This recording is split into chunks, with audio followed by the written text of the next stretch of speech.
Fight!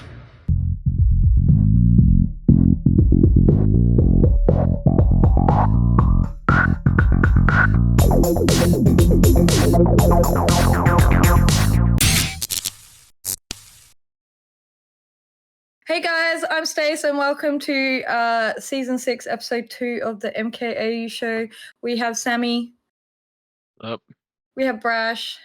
Howdy. We have Subby. Howdy. And we got Ash tonight. Hello. Hey, so let's get into what we normally do. What have you been up to lately? What have you been playing, listening, watching, or anything all round nerdy? What have you been up to, Sammy? Did you say Sammy or Subby? Sammy. Yeah, cool. I'm going around like what order you're on my screen. Yeah. Well, yeah, plenty of. Well, January was a busy month with game reviews. Had 3 big ones. Had Like a Dragon Infinite Wealth, which is I completed that in 2 weeks. It was like 72 hours I put in. Yep. Just to finish the game, or the main story at least. And during that I had Prince of Persia, which I tried to put enough time into it, but my mind was just on Like a Dragon most of the time. Yeah, because they're like your go-to games, right? Yeah, and Prince of Persia, I haven't finished it, but it might be in the my backlog for a while. Once to get through some other games, but I'll get back to it soon. And also right after Like a Dragon, I did Tekken 8, and that was like 3 massive games to cover. Yeah, but it was good. It's Like a Dragon was a lot of fun. Tekken 8 is still going strong today. It's got like a massive player base. Like it was actually the service crashed on the first few days because of the number of players, but it's seems to have gotten that under control. Yeah. Out of the 3, what was your favorite, do you think? Tekken 8 is the one I'm still playing because it's you play it online competitively, you try to get your rank up. So I guess that one. But Like a Dragon is story wise, it's definitely got a really big impact. But Tekken 8 as well for fans of the older games and stuff. What have you been up to, Brash? I've got 2 reviews at the moment. One I can't talk about. It's a beta. It's pretty fun though. And I've been playing Final Fantasy, the new Final Fantasy Rebirth. Yeah, I knew you'd play that. So how many hours have you played that for? I'm into 30 plus now. Damn. Yeah, so it's fun. Just a couple. But I'm reviewing it, so you can read all about it in my review. Yeah, but he already bought it before. No, he was reviewing it. I almost bought it, and then luckily I was going to buy it that night, and then luckily I didn't. I told him not to. Yeah, it was going to come in eventually. It was like because it was coming out that night. I'm like, maybe I should just buy it. Maybe we're not reviewing it. But lucky I didn't. Brash is like our residential Final Fantasy person. Him and Tox probably. I think TB as well. She's a big fan. Yeah. I love Final Fantasy. Anything Final Fantasy. But so those are 2 I've been playing at the moment because I'm reviewing them. So I haven't really had time to play anything else at the moment. But what about you, Subby? Like Shrouded and stuff as well. What have I been playing?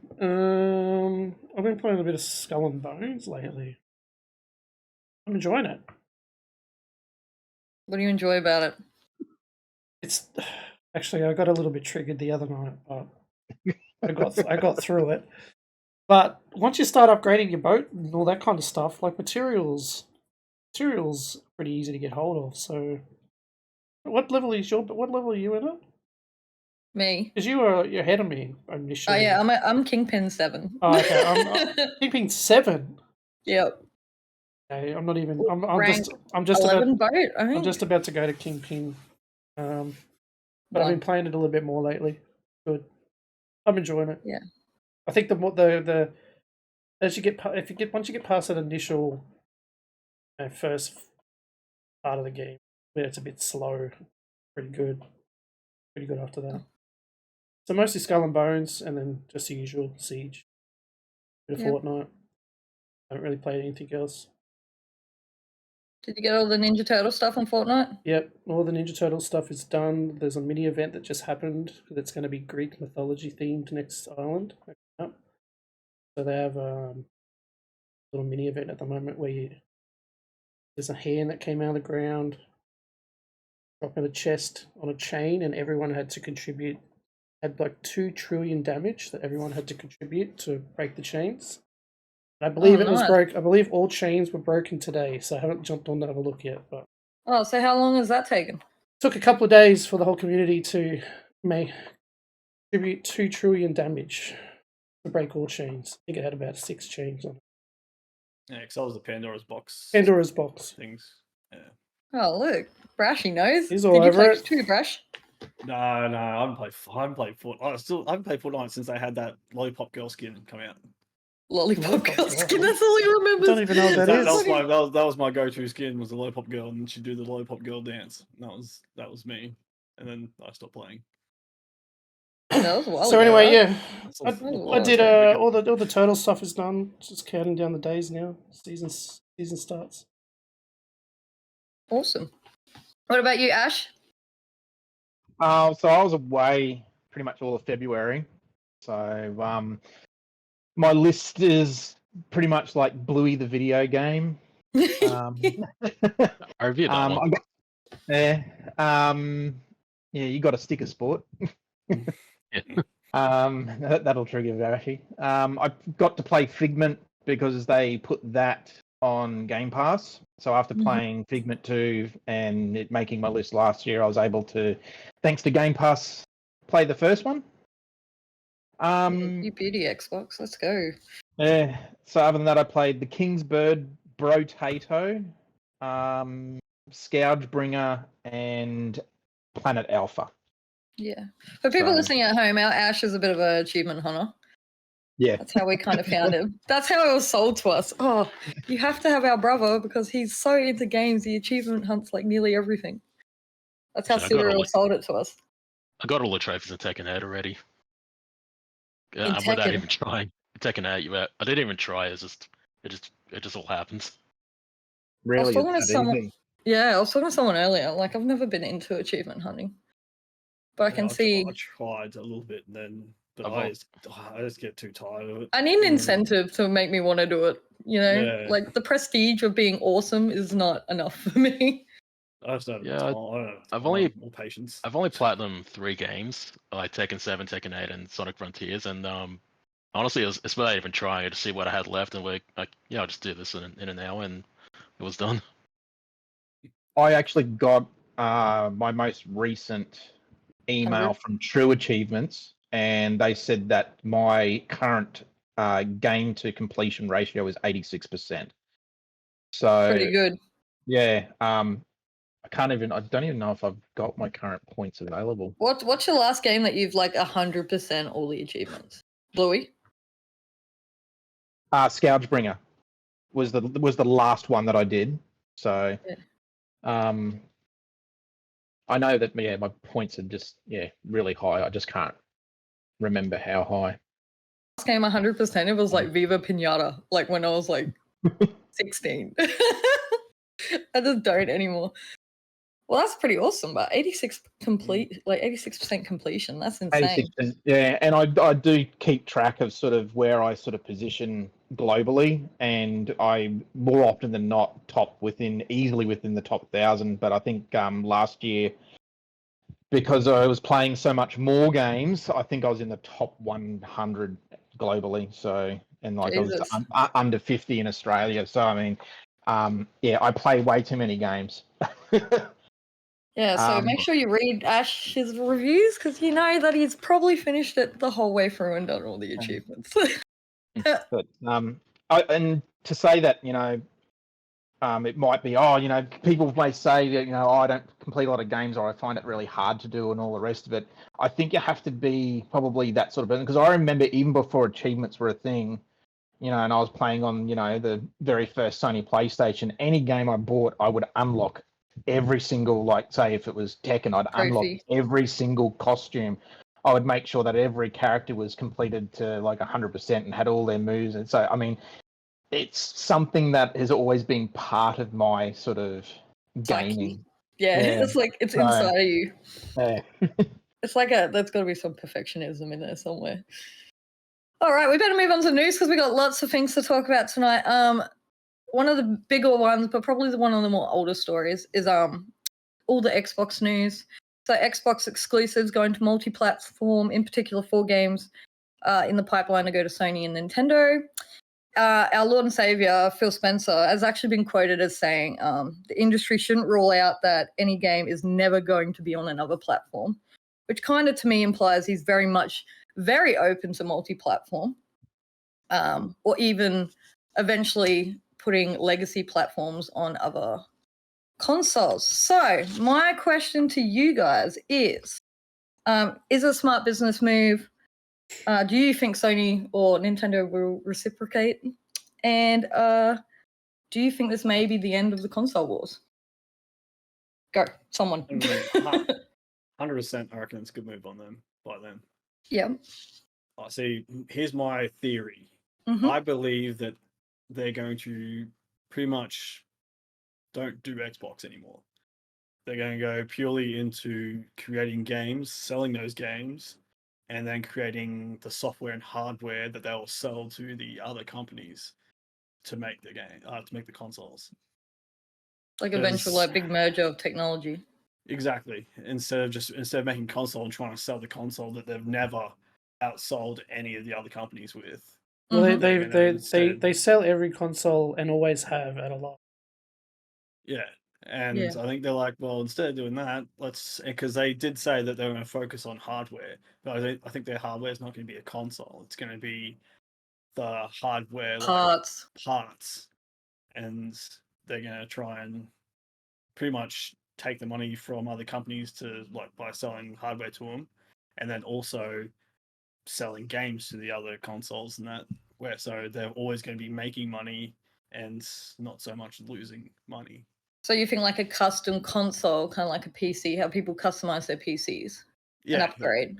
Yeah, and they'll just they'll focus on creating upgrades for for the consoles, for like PlayStation consoles, and they'll try and sell PlayStation. They're like, hey, you could use this part that you guys are creating, or you can use this Flash one that we just made, and they'll just try and basically sell their stuff and get money rather than trying to compete with the consoles and so far every time lose out and lose money. Because I think they sold 21 million Xbox Series X's so far.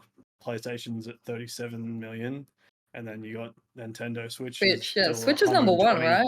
Yeah, 120 something million. But then again, they didn't really have a new console. It's still just a Switch. And runs at 720p or something? Yeah, so Yeah. and I think for a total, I think PlayStation is a total of 140 something million, and that's for PS4 and PS5. And then the Switch is 127 just for the Switch, and then I think Xbox is still around like 80 million. So they haven't even broken into the 100 million units sold yet. So Yeah. I think it'd be a good choice for them. Phil's not kidding himself though, because he knows that he's aware of those figures, and he's actually said that he knows that they're running third in the sort of the console. So, from a business perspective for him, it's the correct way to go. And why do you need Xbox if you got a PC? Well, you can even a Samsung TV will let you play Xbox now. Yeah. So I mean, they're just they've got the infrastructure to just sort of get rid of that sort of component to it. So I think that's why they bought so many developers. Yeah, so that it will become a case of what games and all the rest of it, and to make money, you sell games. So if you get other consoles to sell your games, that's money going into your pocket. So it's a very smart business move. Yep. They could be just testing the water too, because the 4 games they decided on, I can't remember all of them. Grounded's one of them. Sea of Thieves, Hi-Fi Rush, Grounded, Hi-Fi Rush, and I'm excited about Hi-Fi Rush. Same. I can't remember. I can't remember the other one. Funny. But they're not particularly out there games, so it kind of feels like they're testing the water of how people will react. They'll do what Sony does with their games on PC. Like, it'll be exclusive to the Xbox for a certain amount of time, and then they'll put them out on every other platform a year or Do you two think later. games eventually from now will all be like that, exclusive for a tiny probably. amount of time? Yeah. This is kind of, here's a bunch of our old games that do well. We'll move them over to every other platform. See how that goes. And then I think moving forward, they'll, keep everything exclusive. You want to play it day one. Game Pass is what you need to be subscribed to because that's what they're pushing, Game Pass. And then a year or two later, they'll put it on multi-platform. Do you guys think eventually legacy titles like Halo will go to Sony? And do you think Sony would ever say put Uncharted or something onto Xbox? Sony will never ever exist because Sony will be the last one to they hold don't out. care about their player base. They will not put any other thing off there. They won't do that. You don't think they'll reciprocate at all? No, they won't do that. No, they If they put some do, they'll stuff be the on last PC. one. They're barely putting their games on PC. Yeah, but that's what I meant. Like, they put some stuff on PC, but there's no yeah, way very they'll limited. put Uncharted or whatever on a Xbox. At the moment, they don't need to. Xbox doesn't. Xbox doesn't need to either, I guess. I think they don't need to because they keep rehashing the same game. Is that what you're saying? Yeah, no, they don't have to because they they did The Last of Us 6 times now. That's an exaggeration, but and every time people still bought it. Yeah. So actually, they've actually announced recently too that they're not doing any big franchise games in 2024. So that means there will be no Last of Us 3 or sequel to Ghost of Tsushima or they don't need to because they're gonna release they got to release a PS5 Pro and then they're gonna go and re-release everything again. That's kind of leads into the next topic. That's what they're doing. I don't know. I was gonna say the games the Xbox games that got released on other consoles, Hi-Fi Rush and stuff. I think, or at least with Hi-Fi Rush, that wasn't as successful as I hoped. It's not that it's a bad game; it's actually a really good game. I think I reviewed it about a year ago, and it was a lot of fun, but it didn't make I wouldn't say sell because it was part of the. It's one of those titles that I think they're putting over there just for people to have a taste of all these indie games that Xbox have. Yeah. All the titles. I know it's it's a Bethesda game, but I don't know. It's still classes. Indie it's game. I think Hi-Fi Rush is underrated. It's something that should be successful, but it hasn't. And I think putting on other consoles will help push more sales and just create more awareness of it. Also, with the Xbox thing, we'll go into other consoles. It also led to, if you know the Switch Online thing, it's got where you can play Super Nintendo. They brought some rare games because Xbox owns them. So they got Killer Instinct and Battletoads on. You can play them on Switch now. Yeah. And there's 2 others I can't remember. I mean, to paraphrase from Skill Up on YouTube, he talked about it's kind of good as well because games like Grounded and Sea of Thieves they thrive on having a big community that play them. So bringing in Sony players and bringing in Nintendo players means that at least that game has a thriving community still because it needs people in those servers, playing. So there is a good side to it. Yeah, if there's one Sony game that might benefit from being on other consoles, it'll be Forspoken but I don't think they would because it's a terrible game anyway. Had poor sales and stuff, so I know there's some people who like it, and Rashi loves that game. I really enjoyed it, but I wanted to like it honestly, and I like the idea, but when I tried the demo, I lost interest. And but if other people like it, it's happy for them. But my point is, I don't see Sony really bring out a game like that to other consoles just to boost its sales. Though the one game they are bringing is Final Fantasy 14. That's coming Xbox. to Xbox. Oh yeah, it's a demo. There's a demo out now. Yeah, which is pretty big. So maybe there is some hope. Maybe there is some hope. Maybe not big Sony titles, but Sony doesn't own Final Fantasy. It's got nothing to do with. Square Enix. The unspoken bond they have with Square Enix. I don't know. Xbox seems to be trying to bring their games to a wider audience. Where I don't know, Sony just want you want to play it, got to buy the console. Tough shit. We don't care. Yeah. Really, it's taking baby steps. the PC stuff is a small glimmer of hope. Yeah, You but know. it's just who And, cares after how long is it? Is it a year? I don't know. I guess For it's what? better than nothing. With Nintendo, I don't think they will because they've always been exclusive. The only time they well, they did it on CDI, which they pretend never happened, and they've also got some games on mobile, which isn't. I don't think that really counts. It's just Pokemon Go and other stuff like that. Just very mobile friendly games. And Nintendo's a weird one because they were always very fluffy bunny, family friendly. And the year they started putting Doom and Wolfenstein and stuff into their catalog, I don't know. They Mortal Kombat. Yeah, they shock me every now and then with some of their decisions. So there was some really violent games on the 64 as well. Yeah. Was it Conker's Bad Fur Day? Yeah. That one. Yeah.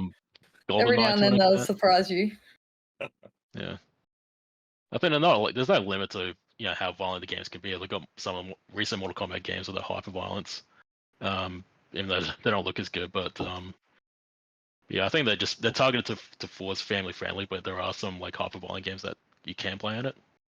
Yeah. You probably won't see the new Resident Evil 4 or Village because the Switch can't handle those graphics, but yeah, it's not entirely family friendly, but that's the target audience and it's proven to be successful. Well, speaking of the Nintendo Switch and the PlayStation Pro, which is planned to be coming quite soon, the new Switch is rumored to be coming out 2025. Games apparently are already in development for it. So, what would you expect to see if a new Switch does come? It's better hardware. So I think so. Yeah. I know there's a better screen coming because I heard the opposite. on that one. I heard the opposite though. That there was not a better screen coming. But yeah, then they're doing away with the OLED, going back to the LCD, normal LCD. So they can do the OLED later and sell more. Probably. Yeah. The rumors are hot. There was a whole uproar about how they were looking at not doing the OLED in it.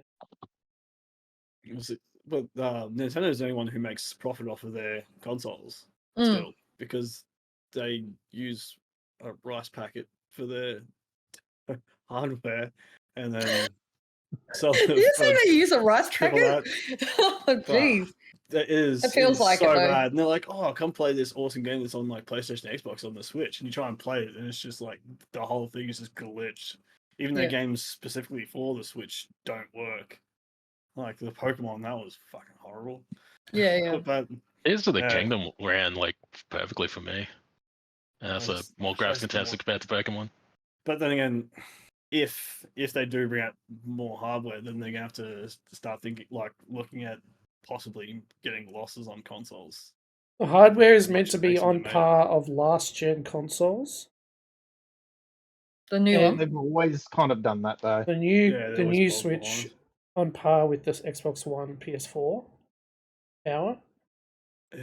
And the screen, I had read that it was not an OLED because they argued why, because it's such a small screen anyway, why you kind of need it. I'll play on the TV anyway. So you're gonna buy the new Switch, and it's gonna be basically just a PS4 or just essentially. Yeah, so they're always at a whole generation behind. But they're gonna sell it for $800-$900. So they're still gonna make a profit. They will. Yeah, it's a very expensive handheld, that's for sure. Yeah. See, Nintendo cash in on the fact that you can take it anywhere. Yeah. You know, no one's going to pull their Xbox apart. Well, other than Subby, who would pull it apart and take it away on holiday. Like, most normal people would just pick up their Switch and go. So how do you think it's going to affect the Switch sales now that we're now seeing more PC handhelds coming out? That's a good point. I think that the price point is going to affect that. Because people aren't going to spend $1,200 plus if they want to handle it. Yeah, I think the Nintendo exclusive is what really drives the sales because you can't get those on the PC handhelds ever. Oh yeah, Nintendo are very our stuff is our stuff. Yeah, it's they've always been like that. During the time against Sega, and then beyond that with PlayStation and original Xbox. And yeah, I think like you said, exclusive games is going to drive the sales. And hopefully they actually make more, like do more with Star Fox and F-Zero, which fans have been like, they've been dying for these new games, but they just never do it. And every Nintendo Direct we get, we're always like waiting for it, but it doesn't happen. But we'll have to wait and see. And if I guess a big game that would sell the next Switch would be if they're making the new Smash Brothers. But that's also if they can bring all those characters back, like all the guest characters and stuff, because that's like one of the reasons like people bought the original Switch with Smash Ultimate. Yeah. I don't know. It's tough. I just want to see a Switch with like better like power, like not framey and looks good when it's up on the TV, because it always looks good. Well, for me, generally, the games I've played generally look good in handheld, but the moment you chuck it in a dock and put it up on like a 4K TV, it just looks horrible, So the problem I have with the Switch going from handheld to the dock is that typically they don't actually optimize it properly. I've played many games and reviewed it where as soon as I put it in the dock and it goes up on the TV, the UI just goes to crap. And that's because they upscale the UI but don't upscale the game. That looks good. Yeah. UI has been a big problem a few times. Yeah. Yeah, certain games like Pokemon Skull and Violet, it didn't do. Like I was really with glitches, but before that was Pokemon Arceus or Arceus, however you pronounce it. Yeah. And that ran really, really well. Like there was pretty much no problems with it. Like there's some stuff that could be better, but other than that, it ran incredibly well. But that was also done by a different company because Game Freak did Scarlet and Violet. Arceus was done with a different developer. I forget which one, but they're a lot more experienced with like making 3D open world games, and Game Freak was more. I think that some of the developers, some of the developers are still stuck in the Game Boy era and 3DS and stuff. Yeah. So see, some of the developers for Switch know like the hardware they're working with, and some you can tell they just have no idea, because games like Zelda look amazing, and then you'll get games like Mortal Kombat 1 where Melina's face looks like she's been to an LA surgeon. Like they did pretty good with MK11, but this one, I don't know what happened to this one. Yeah, MK11 actually looks good on the Switch, and then MK1 just doesn't. Yeah, this one's just looks cursed. Yeah. They've kind of fixed it, but it's still not great. It's not a reason you to buy a Switch just for that game. No, but there are some beautiful games on Switch, I'm not gonna lie. And I think Princess Peach will be a big one. That's coming this month actually. This month. Princess Peach Showtime. Yeah. That's a few weeks away. I have seen a trailer. I saw a trailer for that today for the first time. Anyway, let's move on. I think, Subby, you might be the only one that can talk about this one. Helldivers 2.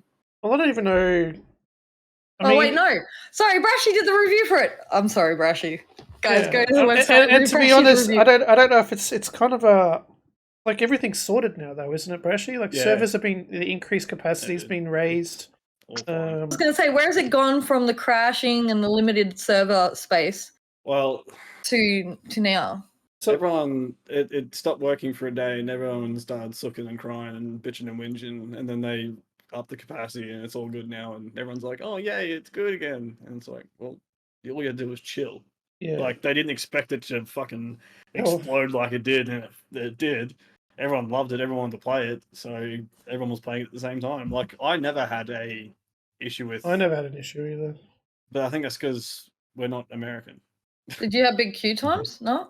Had no concerns. No, it was purely the time when like the Americans were on. Yeah. And it just got flooded. Because I heard people were staying on like for 24 hours straight. Like so we had those people were doing that too. And that was the Americans too. They were jumping on, staying on, and just leaving their consoles on. They've sorted that out though. Now there's an AFK thing now. There's a thing they've implemented where if you're not doing anything, they'll boot you off. Yeah, I heard the time is only 1 minute though, which is pretty crazy. They've gone from one extreme to another. I don't know if it's a minute, is it? Yeah, I I don't think- know. Something I read online said they made it 1 minute, and people were Mm. trying to get them to fix that now too. Maybe that was initially what it was, but I don't think it's a minute I now. don't think it's that now. I've been trying to run to the toilet and I back was to going 1 to say, minute. take a piss. It'd be a marathon. It was only in the ship area though. It wasn't while you were in the game. Yeah. Last I heard, it was 10 minutes. Okay, That was good. that was what I heard last. Was 10. Okay, so and, there and, must. and again, I heard people complaining about that, but for that exact reason. Oh, I can't get to the toilet and back again in 10 minutes. So What was that person doing?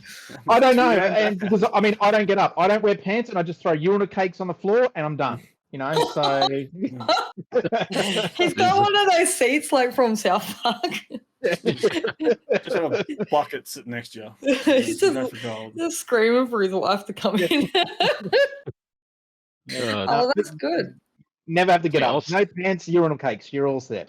So yeah, I think Fresh. pretty much it's all sorted now. It's good. It's a very good game. Very fun. You still enjoying it? You still playing it, you two? I'm trying to because I got Final Fantasy in that at the moment. Oh, I haven't. Like I got a mate playing right now. I'm half tempted to go play with him, but I'm like, no, I've got to keep playing Final Fantasy. he's in a spiral. He's in that downward Final Fantasy spiral. Yeah, I want to get through it. But it's so long. But anyway, yeah. Yeah, with Yeah. the service crash, it happened with Tekken 8 on day one. Like when I had it for the review period, it worked fine, and there was like 2 days they gave us to actually test the online play, and it was just Yeah. against other reviewers, and some people got the game early, and everything worked fine then. On day one when it got released, and I could actually play online finally, it was just crashing everywhere. Like you get through half a match, and then it crashes. It takes you out of the game completely, and then. There was a thing where if you rematch with someone, it crashes. So people just chose not to rematch. It happened the first few days, and I think, yeah, before the first update, it got fixed somehow. I'm not sure how they did it. My assumption is maybe some players they realized they're not that good at the game, they're getting destroyed online and got discouraged and play something else. Yeah. Yeah, Tekken 8 had a similar issue with just the servers being overloaded, and because they weren't expecting the player numbers to be that big. I mean, what online Which game is- doesn't have this issue now anyway? Just expect it. Yeah. Yeah, 'cause I've Yeah. noticed a lot of big streamers are doing the tournament and that as well for Tekken at the moment. Yeah. They're all participating and trying to get as high as they can in the tournaments. Yeah, it's still pretty active, right? Yeah, because Yeah, I was actually- just watching Masayoshi do it. He was playing Tekken 8. Yeah, I was actually 2 weeks ago. I entered the Tekken 8 tournament at at a university, and the whole other fighting games there too. I entered Tekken, and I didn't do as well as I hoped, but had a lot of fun. I'm also distracted by the cat. It's a different cat this time. It is. Just sort of photo bombed. Yeah. Well, actually, Yeah, that shelter. user like player amounts kind of leads into our next part. You didn't necessarily have to have played this game to input, but so the life and death of the Suicide Squad. So currently, as of today, I literally looked up stats for today, so they were accurate. And this is kind of like what Angry Joe did. It's Suicide Squad's sitting at 376 players Just on Steam. today. Yeah, but I've got some because everyone's like, no, you can't just talk about one like compare it to Helldivers, right? Who actively today had 236,652. Which players. has been pretty consistent, yeah. Yeah, Baldur's Gate, which is what probably like almost a year old now, Yeah. right? And is just a story game. What, 6 months? I'd say 6 months. About 6 months. Yeah, about 6 months. That has 75,951 players. And this is coming from like, remember when a dev said that people don't want to play story games anymore? That they want to play multiplayer shooters? Yeah. Games, yeah. And last one, the closest game I could think of that's kind of similar to Suicide Squad is The Division 2. And that has had 2,089 players today. So, what do you guys think happened to the Suicide Squad? Do you think it will have a future, and do you think a DLC will change anything? I think it lived up to its name, surely. Killed the Justice League? No, suicide. Suicide part. Oh, yeah. Took you a while. Yeah, it's a game I was interested at first because it's made by the same people who did the Batman Arkham games. But the more I saw, more gameplay I saw, like it's just every character just has a gun, not being who they're meant to be. I just lost interest from that, and I didn't care for it anymore. The only thing I would watch is probably the cutscenes on the rain, especially because Kevin Conroy's in it. That's one of his last performances. Yeah. Bless But his other soul. than that, yeah. And I think he's got 2 other projects coming up. He's done voices for like 2 other. I think there's an animated series and there's another animated movie. Mhm. But other than that, like the game, the more I learned about it, the less, I just kept losing interest for it, and doesn't look like a game I'll ever play. Short take, fun but forgettable. Yeah. Like, Did you play it, Crashy? yeah, I did. Did you enjoy the story? I thought the story was pretty fun. It was pretty funny. Yeah, it had some really funny moments in it. Is it worth watching the cutscenes? Yeah. Yeah, it's worth watching through just cutscenes. Yeah, they're pretty funny. It is pretty funny. Cool, I'll do that. But it's pretty much all take the piss out of the Australian guy. You find him on that's YouTube. it. Captain Boomerang. Yeah, let's just take the piss out of him, and then that's it. But like he doesn't throw his boomerangs. I heard. I personally didn't mind it. But yeah, but like everyone has like 2 guns, and then you can do like Captain Boomerang. His melee attack is strong. His boomerangs. Harley Quinn's is her bat, hammer, whatever he got. Shark is just he punches the shit out of people, and then Deadshot's his wrist gun, and that's the only thing that's like those characters are known for. It's just their melee attacks, and then the rest is just have a shotgun or have a sniper rifle or have a pistol or have a submachine gun. It's they're like basically all the same, just with little kinks that they have from the actual comics. It's like those melee moves you mentioned. They're more powerful in other media, like other games or movies and stuff. But then this game is like it's like their secondary weapon, and feels like it cheams it out. Do you think it's a case of media perspective, and a lot of people were turned off just by its overwhelmingly negative reviews from the press? Yeah, well, no, because people playing it. People did play it. People did play it. They're just not continuing to play it. No, it's not retaining people. My issue, the reason why I haven't gone back to it is I think they haven't really done anything with the end game. In my opinion, it's what's there at the end. They just throw a couple of things at you that you can just keep redoing, and I just can't be bothered. Like, I don't know, and I don't even know if anything's been released still for the content-wise. For a live service game, there doesn't seems to be very little stuff after the story. Well, they got a DLC coming with the Joker. But it needs to be coming out on a nice steady flow. A lot of people are not even interested in that because like 4 characters already, haven't they, Sammy? Like, do it. I don't know. There's nothing to do. I think Joker is just gonna feel like another skin, like another character with the guns. So not much different. A lot of people are unhappy because his main weapon is an umbrella, which you would kind of associate with the Penguin instead. Yeah, I was gonna say. You know, so there has been some backlash even from that. If you're gonna give him a main weapon, give him a crowbar. Like, yeah, too fair. Or if anything, he should have had the guns, and the others should have had not guns. No, just have the gun with the extended barrel. Yeah, that pistol. You know. Or just his melee can be a gun that he shoots, and then the fist comes out. Or the bang sign. Yeah, or the bang sign. Yeah. Well, I didn't play it. I watched Subby play it a lot. I don't know. It just seemed a lot of bouncing around on the same roof, which made me sad because the environment actually looked pretty cool because it's all neon-y and kind of futuristic looking. And then they spent most of it up in the air or on the roof. I don't know. To me, it just sounded. It felt a bit empty, you know. Also, like comparing it to the Spider-Man game, you play Spider-Man, you feel like you are Spider-Man, doing what you expect him to do. You can do in the game. You play Suicide Squad, you don't feel like each of the characters as much. Maybe like a small portion of it. Yeah. So it feels like you're playing another shooter with like just different skins of different characters. Because I literally only played Boomerang. I only played the other ones when I was forced to, because I just did I really did, the only one I probably sort of half liked was Harley Quinn, but the only one I had the most fun with was with Boomerang because I didn't even use guns with him. I just meleeed everything because it was just the Boomerang, and that's all I did. Do we feel like the game would have been more successful if it wasn't a live service? I think if they Actually- focused... The other problem I have too is they want every game to be co-op, and there's no reason for everything to be co-op.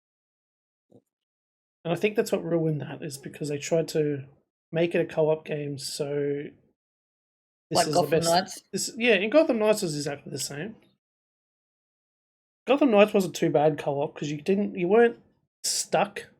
You weren't tethered to each other. You can go off and do whatever you want anywhere. And this one here tethers everyone together. If you get too far away from each other, the screen just goes off fucking shit, and you can't do anything. Get back to your teammate. It would have been better if it was just a single player game and maybe switch between all the characters, kind of how in GTA they just switch between all 3 characters. Maybe something like that would have been better. Quick switching. Yeah. So you're playing as one, then you can just quick switch to one of the other guys on the rooftop nearby. They're trying to accommodate for too many things. Co-op, live service games. Just pump out another Arkham style game. Switch between the characters. I reckon it would have done 1,000,000 times better. Because the story was pretty decent. It was pretty funny. Do you know what? GTA doesn't get enough credit for how innovative that kind of style of gameplay was. Yeah.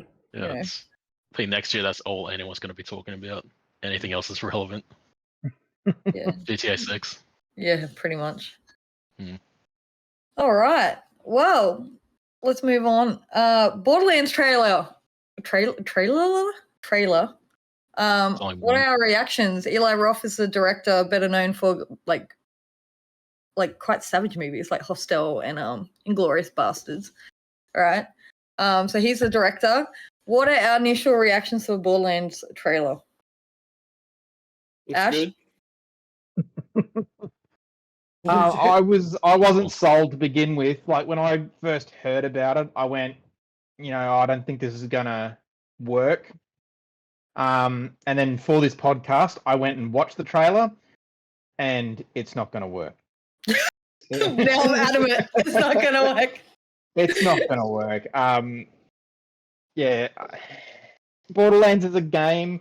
I think if you wanted to tell it as a story, I think you'd have to get something maybe toward the Telltale sort of thing and write it like that. But even then, that was written very specifically to be a game, and Telltale do a good job of telling, stories, through computer games. Twisting storylines. Yeah, but with this, I can't see it working. I was not sold on the sound of it.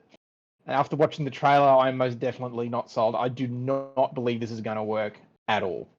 Okay, Ash is very no. Brashy, you said it was good. What do you think? No, it's going to be absolutely fucking horrible. But it looked good, but it's going to be horrible. But it doesn't look good. It all looks good, but horrible. Their characters are not going to work for it. You got fucking Kevin Hart's meant to be playing a soldier. He's Roland. like 5'0", and he's meant to be playing Roland. And then you've got Kate Blanchett as Lilith. Yeah, Kate Blanchett. To me doesn't. But even worse, what's her name is playing the black-haired Sheila, and she's an old woman. Jamie Curtis? Is it Jamie Curtis? Yeah, Jamie Lee Curtis, and she's just too old for that. All the characters are too old for what they are in the games. Look, there's a reason why it took so long for them to release a trailer, right? When did they announce this? 2000 and... They did it at a... I don't even know now. It was they released a trailer at an E3, wasn't it? The announcement? Yeah, probably 2015 or something. Who knows? When they went backstage. And even Tiny Tina, she doesn't have the voice of Tiny Tina. And Jack Black is... Yeah, Jack Black. Jack Black as Claptrap. Jack Black as Claptrap. Perfect. Great. I was going to say, it's probably the only saving grace. And then the rest of the characters are just... You look at and you're like, who are these characters? They're not... It's just a Borderlands weird characters. cast. And why is Bandit part of the game? The Bandit thing. Like, I don't Yeah, I get did it. that. Didn't It's I a new didn't get that enemy. either. Makes no sense. Yeah, I haven't played. I played the first Borderlands game, but a little bit, but this wasn't for me. But I can appreciate like the art style and everything that's popular about it. But yeah, looking at it, it doesn't even just the trailer itself didn't look impressive. It's got a Mad Max style world, but you look at a trailer for Mad Max Fury Road, or even the new one's going to come out for Furiosa. Like those trailers get you excited for the movie. This one is just showcasing a bunch of big name celebrities being themselves, especially Kevin Hart. And Kevin Hart. also, yeah, That's a good point. And, Kevin Hart plays like the same role in everything he does. It feels. Yeah, and also a lot of game to movie adaptations like do really bad. There's only like a few that have done really well, and it's Borderlands is likely gonna just join the pile of bad game to movie adaptations. Yeah. Do you know what I reckon? It's going to be Monster Hunter. I haven't watched that yet. I think worse than not Monster great. Hunter. They're going to Monster Hunter it. Like Like, where just put in Hershey's chocolate in there. like there's Monster Hunter. Monster Hunter is great, and then they're like, "Oh, you know what we'll do? We'll put modern soldiers and make them teleport into the Monster Hunter world." It's like, why? Fuck off! Just Monster Hunter world. You don't need modern shit into it. Yeah, Ron, Hunting fucking big ass Ron dragon Perlman. monsters. Fuck yeah! Had Ron Perlman being Ron Perlman. They had Exactly. Tony Jaa. Like I love Tony Jaa, but that was just not his kind of movie. It just didn't showcase what he's good at. Well, And yeah, also, because they had all modern guns and shit in it. It was just Tony Yeah, Jaa that- running through the jungle fighting monsters. Fuck yeah! Yeah. But Wait, I don't know. It makes me Borderlands, sad. Oh, go Sammy. I was gonna say Borderlands. I don't have any hope for it for the movie to do well. It might sell well, but it doesn't mean it's gonna be received well. Yeah. I mean, the I don't know. trailer didn't even have anything exciting in it. If that's all they could put together for a trailer. Yeah, the comedy wasn't that funny either. It's just slapstick for the sake of it. It doesn't. Just feels You very can't out of look up place. downvotes on trailers anymore. Can you? Look at what? They got You rid can't of look They up got rid of the downvotes dislike button. PC world, bro. Don't tell people you don't like something. But yeah, as someone who's is not really a fan of the games, it doesn't. The trailer for the movie doesn't interest me. So it's just even as someone doesn't know the game that well, like I've got no interest to watch the movie unless I review it. But I mean, I was interested to see it. I'm kind of with So, yeah. Ash. Everyone's just been cast wrong. Like, Yeah. I'm not against ageism and all that kind of stuff, but they had so many opportunities to put like young, up and coming like actors people or just actresses in. Like, pick they didn't even have to be well known. Like, Yeah. they could have gave like starting actors and actresses a chance, but no, Up-and-comers. they've gone for let's put in people that don't really match the character just because they're like A-list celebrities in Hollywood. Yeah, they're going for star power now, and that just doesn't. It reminds work me. anymore. Yeah. It reminds me of the recent Avatar: The Last Airbender series on Netflix. The casting for that I felt was like perfect, and they got like Asian stars to be like the Fire Nation and all that stuff, and they got like Native Americans to be the water tribes. And the people, there's a lot of actors I never heard of, but they fit in really well. It's not like a perfect replication of the cartoon, but it's just like a different retelling of the same story. Quite But good. actually, One Piece was the same yeah, for me. that was I haven't watched that one, but I heard it did surprisingly well. I think the Yeah, Avatar. they're all known like people I've never seen before. Yeah, like you don't need like big names do sell the movies, but they're just gonna be themselves essentially, especially Borderlands. But the Last Airbender series is so far it's done. Well, at least in my opinion, I've actually really enjoyed it. Like, because I watched the cartoon and it's just comparing the two, it's like you can tell like they are fans of the cartoon, even if there are some some small changes here and there. Yeah, it feels like they're starting to take TV series more serious. Yeah, I mean Netflix also has some bad ones like Death Note and some other ones that didn't some of the Cowboy older Bebop ones. especially. But I think maybe they've learned the lesson now and they're actually trying to get things right. So we're all going to see it, obviously.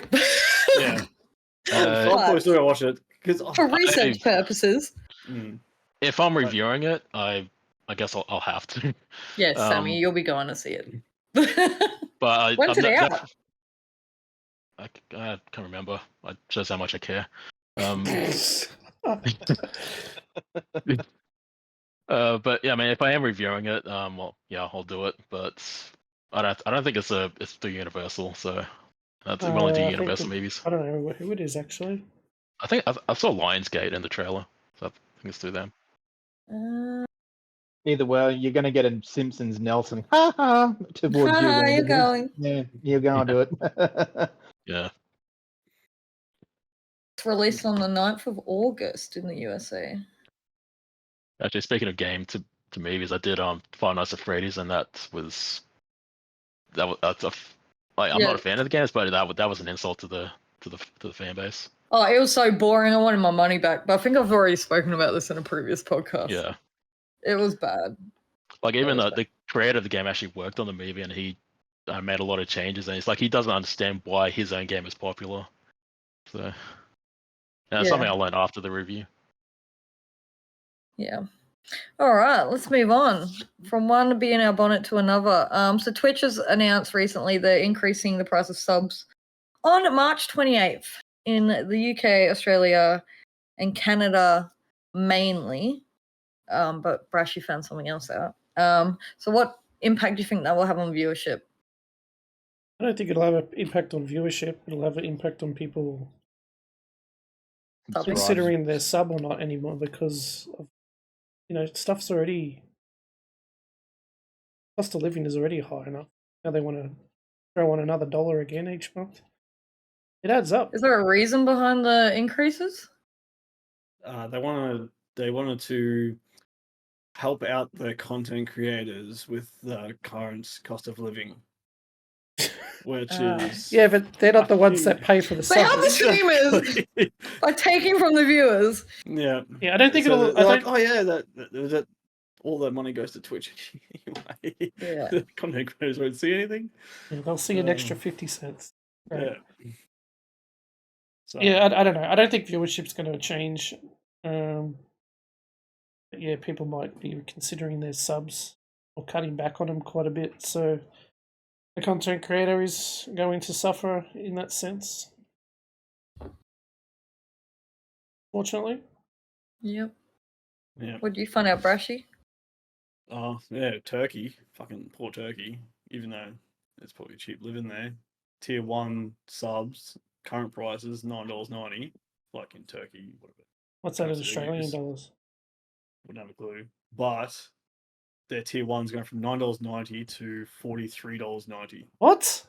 Yep. And their tier 2 is going from $19.99 to $87.90. And then their tier 3 is going from $49.99 to $215.90. Really? Maybe they're trying to deter kind of like the Korean, how they're not allowed to sub anymore. Well, that's why they pulled out of Korea, was because of the costs of monetizing over there. Maybe they're trying to avoid that in Turkey by upping the price instead to cover whatever it costs, but no one's going to do that. They'll just... So to answer your question, Subby, the Australian dollar to one Turkish lira is 0.049 of a cent. Okay, so what did you say one sub was? Pretty much 5 cents. What did you say one sub was? So we're now $43.90. For one tier, for tier 1? For tier 1. $43.90. So it's probably going to be $9.90 in Australia. $2.14. $2.14. So that's actually pretty good. That's not bad. So there you go. Don't worry about it. That's all good. There's actually nothing wrong with that pricing. So what we're trying to say we were is, outraged for no outrage. what we're trying to say is everyone just start subbing to Turkey streamers. Oh, poor things. But imagine that. So, well, I suppose for them it's like in Turkey, but like in Turkey though, you're paying $43.90 in their money. So for people actually in Turkey, it sucks. Of course it does. Yeah, you're going $9.90 lira to $43.90 lira. That's a lot of money. Yeah. So for them it sucks. For us, it's whatever. Well, to us it Yeah. doesn't. To us, it's like, but that's the thing. Like, our one, 1 lira is 5 cents to us. So Yeah. comparatively, yeah. But I mean, if you put that into perspective for us, that would be, exactly the same as us. Like if we were paying $9.90 Australian, and then they turned around and went, "Oh, you're paying $43.90." Yeah, we'd be in an uproar about it as well. God, So. yeah, that's what. But I was also saying, like with the American dollars now, because we're, I think it's like 63 cents to the dollar or something for American or something like that. So like even if for us paying for American subs and stuff like that, we're paying an extra, pretty much like 60% on top of, or 40%, sorry, an extra like 40% on top of what we pay for anything American. See, a dollar increase isn't bad for us, but if you're like sub to multiple people, like I know many of us are, it starts adding up. So currently, $1 American is $1.53 Australian. 53. Oh, so Yeah. better So than it was, but that's an American dollar.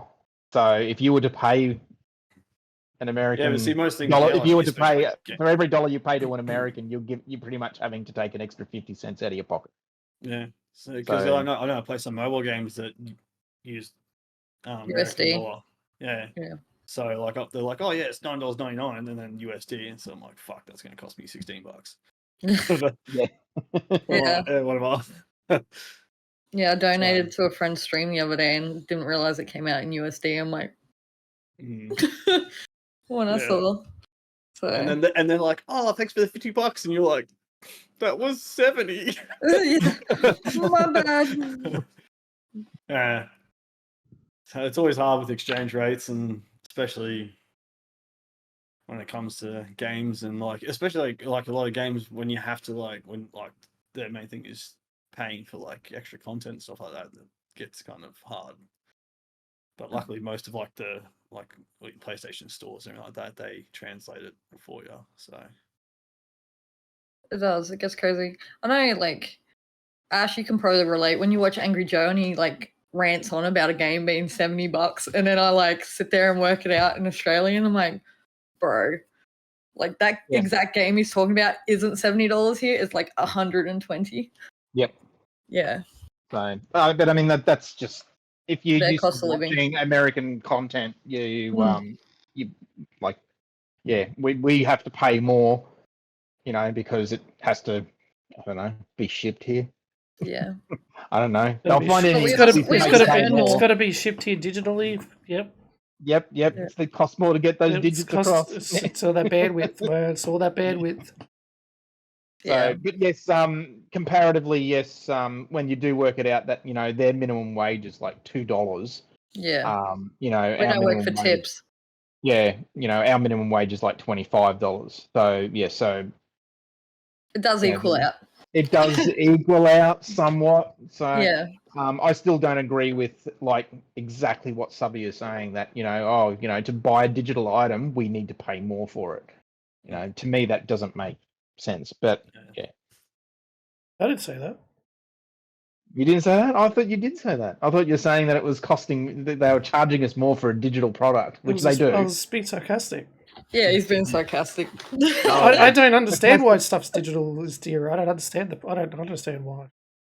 Because it's the market. They believe that because we're willing to pay $120 for a physical item, that we still have to pay $120 for a digital item. Well, this is a little bit off topic, but some even developers and publishers have said you don't actually own it once you buy it either. You're just renting it off us. Well, that's been one of the big now. Yeah. That's the big controversy at the moment, because some of them have flat out said, "Look, if we wanted to delist the game, we have every right to do that, even if you've paid money for it." And it's there's really not heaps that an average person can do about it, because they could just be click their fingers, delete the game, and then it's gone from your library, and it's just And that's the scary thing about owning digital nowadays. Yeah. Yep. So I still buy physical media. So as an example, when I didn't buy Hades until it actually came out as physical media, and then I went and bought it. So I still actually hold out for stuff like that. Yeah, I prefer to buy physical. They just look cool too. With digital, there's some countries that thrive on it because getting games imported to the country is almost impossible. Like countries like Pakistan and that region and parts of Africa. So even just getting the console is a challenge, and once I have the console, getting it digitally is just the easy way to do it, because I don't have to worry about importing or any of that stuff and paying like ridiculous amounts of money. They just pay like the standard price for the game itself, and like digitally. So because there's a lot of like countries that do that, like that's why going to digital might just be the easy way for industries. Yeah, a lot of Asian countries. And why they can continue to keep charging so much. Yeah. Supply and demand. People want it now. They don't want to wait. Yeah.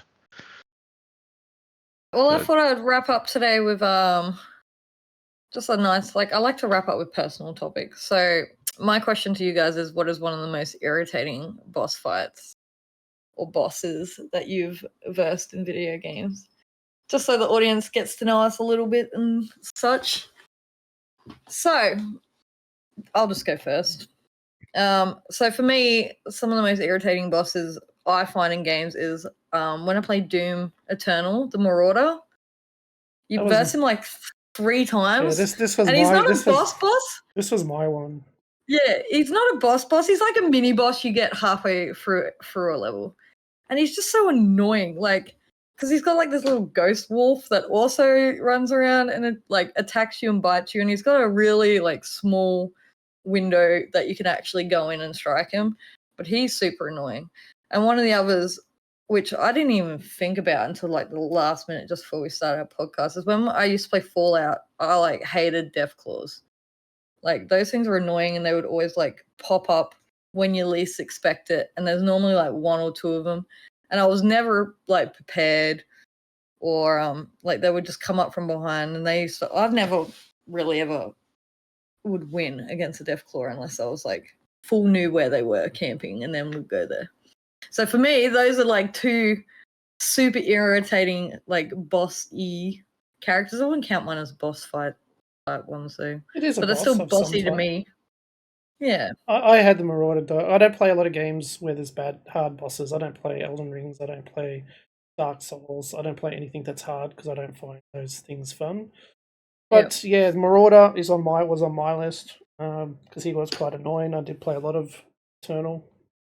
The only other one I had was when I'm going to say, because it was one of the very first sort of bosses, was Goro or Shao Kahn on the original like MK2. I was going to say, if you don't know Mortal Kombat one, they were annoying as heck until Kintaro. Kintaro and Shao Kahn. Shao Kahn. Yeah. I could get past Kintaro actually. You couldn't do it until you worked out how to cheese them with certain characters, so it was easy. But they were the first 2 bosses ever to irritate the shit out of me. How old were you then? No. I know. A little wee boy. I was around 7 at the time because I had it on the Super Nintendo. Jesus. In that Mortal Kombat game that there was actually like a program in it that actually read the character movement, which is what made it so hard. Yeah, so that was only if you played on player 1 side, it was the worst. So if you played player 1 side, it was always harder against the CPU. But if you played on the player 2 side, the computer was always a lot easier to play against. Yeah, most people would always go to player 1 and would get their ass kicked. That's how it was programmed. Yeah, and that's pretty much my biggest thing with. I have more of a gripe with the mechanics they use on bosses rather than bosses themselves. So, for instance, they might teach you in a game how to use all the stuff and then reward you and power you up and all the rest of it, and then you get to the final boss and they take that all away, and you're literally fighting as if you're level 1.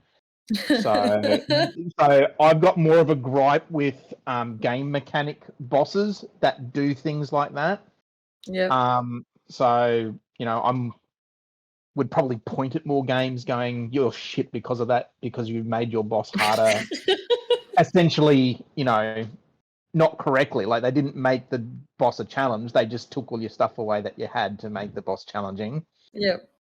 So in that regards, but if I was to just say a singular boss that just drove me to just like literally Loopy. Yeah, would be the Fume Knight from Dark Souls 2. Yes. So that was the most infuriating boss that I have ever fought. On the side of play like, Dark Souls. yeah. But again, like, if you then sort of look into it, that whole DLC, which is where that Fume Knight is, the whole DLC was built around doing it, as a pair. So when you're trying to do it solo, which is what I was trying to do, it's just horrendous. It's horrible. I hated every second of it. It was just Times do you think you awful. died? So, I honestly couldn't tell you. It'd be well and truly into the hundreds, maybe even 200s. So, but I had to beat it because I had to 100% the game. So I bet you were so satisfied though when you did. Oh yeah, the euphoric sort of you get from those sort of Yeah. games. When you finally sort of like you beat a challenge like that. Yeah, it's really good. But I mean, yeah, I finally beat it, got the achievement stuff that I needed from that DLC, and I never ever went to that place ever again. So, Oh, I can imagine. but from the side where you guys are coming from, where you've like particular mobs, not so much bosses that were just horrible to deal with. Elden Ring Rune Bears would be probably the worst sort of designed enemy that I've had to come across. Because yeah, they're like a mini boss, and they're just horrible to deal with. I hate the little finger things. Yeah. I can't even think about them without getting like a. I heard there's a giant one. I've never even seen that, but damn. Oh, there's quite a few big ones in there. Yes. Yeah. So I can imagine. What about you, Sammy? Yeah, there was the one Sabi mentioned that's also given me a lot of trouble, and I still haven't beaten it to this day. But like, I haven't got access to the game as well. It's still on my bucket list to do one day. Another one that's it's a fighting games have a lot of like difficult bosses, and one that sticks out particularly is Capcom vs SNK 2, which has characters from Street Fighter, King of Fighters, and stuff. Crossover game. And God Rugal, he's from the King of Fighters series, and he's like impossible to beat. I've managed to beat him a few times, but after a lot of failures. And just I used to think like I was just wasn't good enough at the game, but many years later I find out a lot of people have had trouble against this boss, and they become notorious for that, even in his own games. The few times I managed to beat it was just so satisfying. But he's just designed to be impossible and just make your life hell. And another one, another fighting game called Kaizen Knuckle. It's not one many people know of. It became notorious over the past few years because a streamer, Justin Wong, he tried that challenge to beat the general at the end, who's like a secret boss, and he had a lot of trouble doing it. He's like a world champion Street Fighter player. I managed to get to it once because there's certain conditions you have to do, and I tried it like a few times, and I've got no idea what to do. Like I don't know how to get around it. I don't know how to like anything I do. He just has a counter for everything. I just take one step in any direction, and he just kills me. And there's another one I haven't actually tried it, but it's actually a mod for Ultimate vs Capcom 3, where you fight Galactus at the end. Like he's the size of a tower. And, see, no, he takes up like half the screen too. Yeah, and like this, it's a modded version of this game, and it's something I want to try. But his design where he just constantly beats you senseless. Like there's no break between his moves, and I've seen Justin Wong do that. It took him like 6 hours to do. Like the stream went for like 6 hours, and he finally got a win. Jesus. And he used a team that he won like major tournaments and stuff. And he's just because like when you play the normal game, like the unmodded version, like his design, like he can kill you anytime, but his designs where he can you have a fighting chance against him. Yeah. But this modded version is just constantly attacking you like non-stop, and like he can kill you like in a few moves. Like I don't think I could beat it, but it's something I really want to try just for the fun of it. You should film it. Chuck it up on the YouTube channel. Yeah, I want to do streaming soon, so if I can get access to it, I'll definitely give it a Yeah, go. you should. Yeah. What about you, Brash? This was not a boss, but had me absolutely raging. Wait. Is this Final Fantasy? No. Ah. Helldivers 2. Every single term. Those jumping fucking bugs. I swear to God, I land, those little things just beeline for me. And because with my character, I always play, because I like playing roles. So Yeah. I go down there. I He's have a the medic. D&D person. I have the medic armor, so I'm the medic. So I use the sniper. I use the rifle and that, and I usually stay back and cover my other friends while they're running around doing objectives. And I So he's cover them hiding and all behind that. rocks. You heard it here first, people. Exactly. I cover them. I go up. I carry the ammo pack around, and I go up to them and I give them ammo and shit when they start running low because they're on the front lines fighting. I used to do that All in of a Battlefield. sudden, 1,000 of these jumping little motherfuckers will start chasing me around the map, and I'm like, and they always get me every time. And I hate them. I hate them so very much.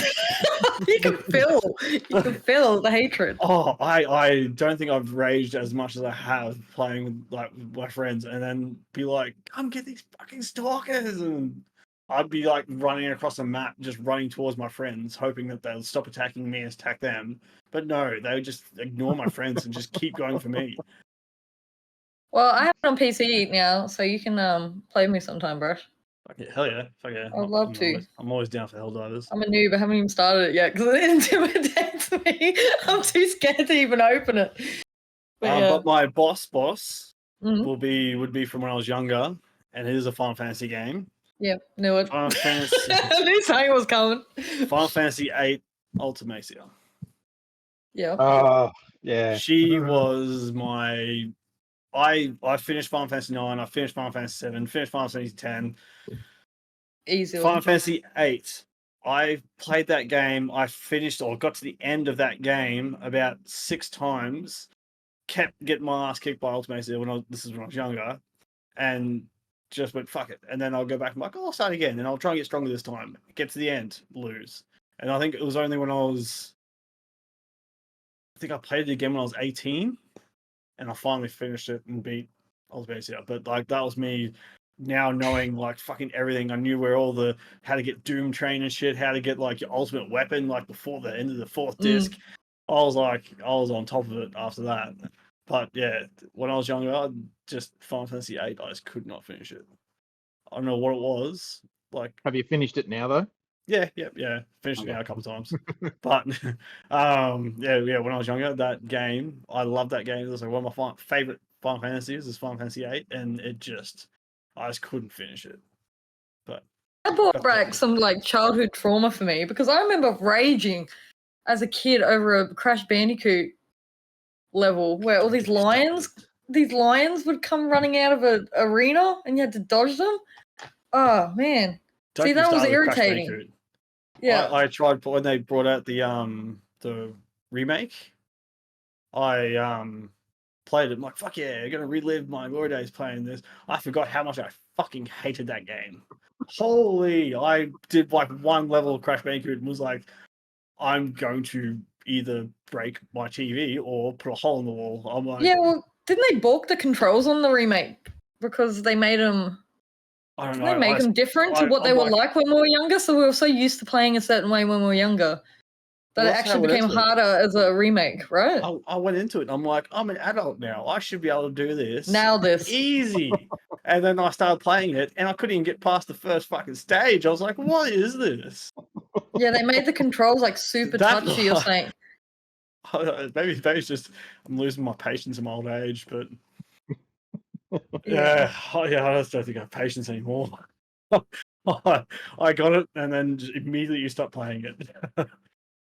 That's funny. Yeah. Does anyone want to add anything before we wrap up? No. I love that we got a new cast member. What's the cast member's name? This one's Pie. Aw. Pie had her butt right on the camera. Yeah. We'll have to demonetize the video. You can't post this one on YouTube. We'll get Lance for the MKAU logo over the. Put it over it. Oh, can you please put like an emote of someone's face over it? Yeah. In post credits. I put Regress fast because he was meant to be here. Yeah, put red Yeah. grapes on it. All right, we might wrap it up there then, hey? Mm-hmm. Oh, you want to add something? No, that's all good. I was just gonna say that I found my points finally. It's it's like about a couple of 10 points short or so of my gamer score of 333,000. See, that's actually good. It's like a bookend of the podcast. We started with talking about your achievements, and we're ending with it. 300k. That's pretty good. I don't even think mine's at. Mine's only at like 80,000 or something. I think. Oh, there you go. Mine's 55,944. Yeah. So 333,846. There you go. Catching up to you, Selby. Yeah. Yeah, You're I don't bro. play enough single player games to earn achievements. Yeah, he doesn't review much. Don't review anything, don't play much. Still multiplayer. Yeah, pretty much. Well, maybe this is your year to work on some sub. Nah, you don't have time. Anyway, we might wrap it up there. Thanks for watching, guys. You can like, follow, subscribe on all social medias. Just look up MKAU. We might plug Desky. If you go to desky.com, you can get $100 off a new desk if you put in MKAU. Anything anyone else would like to add at the end? Subby? No, that's all good. Any competitions? No, not at the moment. There's a couple coming up. There is one for the new King Kong movie coming up. Ooh, so stay tuned. That's one movie I actually really want to watch this year. So that's all from us, guys, for tonight. Bye. See ya. Bye.